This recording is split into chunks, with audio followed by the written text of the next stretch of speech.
правиме. Действително, колкото можаха, толкова се изложиха при реализирането на този проект. Ако от нещо съм доволен днеска, това е от информацията, която е дадена. Прав е Макавеев, тук липсва комуникация между общинска администрация и общински съвет. Ръководя комисията по строителство. За всяко заседание коментираме проекта. Всички колеги са тук и ако искат ще станат и ще вземат думата, за да видите всеки път на питанията се дават различни отговори. Не искам да се заядам сега в момента, но проектът отдавна трябваше да бъде приключен.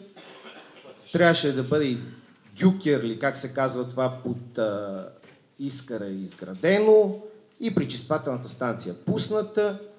От актуваните пари какви ли не суми се споменаваха. Тук обаче критиката ми към главната счетоводителка, всичко е много хубаво, но мисля, че това трябваше да ни се даде предварително, за да може да го разгледаме цифра по цифра. Много цифри бяха. Направих си труда последното нещо да видя, защото ме интересуваше действително и с учуда разбирам, че вие 8 милиона са ви били възстановени. Или нещо греша от това, което слушах, защото много се изшумеше около мене. 12 милиона сте заявили пред фонди, от които 8 са ви възстановили. Така ли? Колко е разплатил управляващия Славки? Тодоро. Така е, нали? Слушах, но ти 10 минути ми коментираше цифри сега. Предвид... Точно. И ако действително трябваше това нещо да коментираме, прав Макавеев, цялата тая справка трябваше да бъде в комисиите, за да може да си направим подобаващия анализ действително на състоянието на обекта. Но аз имам едни собствени обяснения и по-скоро няма да критикувам, ще се постарая някаква оценка да направя. Аз виждам проблема в този проект е в самото изпълнение на проекта. И тук по-скоро не финансите са причина за изпълнение на обекта, а самата организация по изпълнение на обекта. Защото ако организацията беше на ниво, ако обекта се развиваше в срокове, ако действително фирмата, прав е Макавеев, имаше необходимия финансов ресурс и не се чакаха да се прави въртележката, да направят определен обем работа, да се чака актуване и така нататък, тъй като е много сложно, трябва работата да е на завършен етап, за да може да се подготви документацията и да се иска от управляващия орган възстановяване на средствата.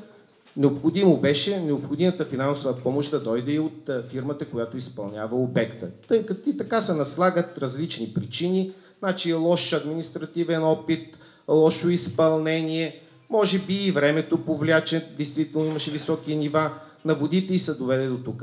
Но за мен основният и главният проблем, това е в организирането на работата. Дойде един етап, в който действително започна много добре, в следващия етап фирмите си заминаха, после пак се връщаха и изобщо някакъв хаос.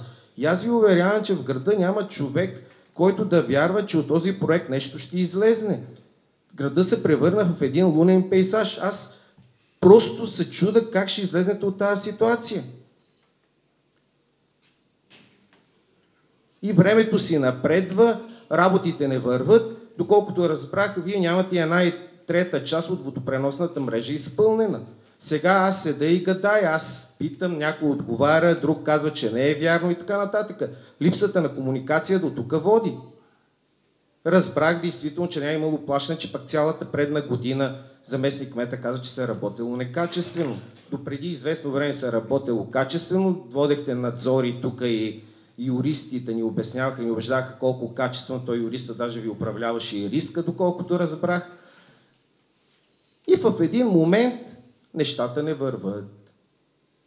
И за мен нещата не върват точно по тая причина. Липса на организация. Не искам да давам луковит, за да не влизам в общото клише, но най-вероятно са много общините, които по тая същата схема са си направили обекта, по същата схема са си го изградили. Не е нужно да откривате топлата вода. Нещо като не знаете, отивате, питате и виждате как се прави и се прави. Ние тук си вървим с екстрите на прехода и с екстрите на управление в Червен бряг И това ни е крайният резултат. Благодаря. Благодаря. Други изказвания?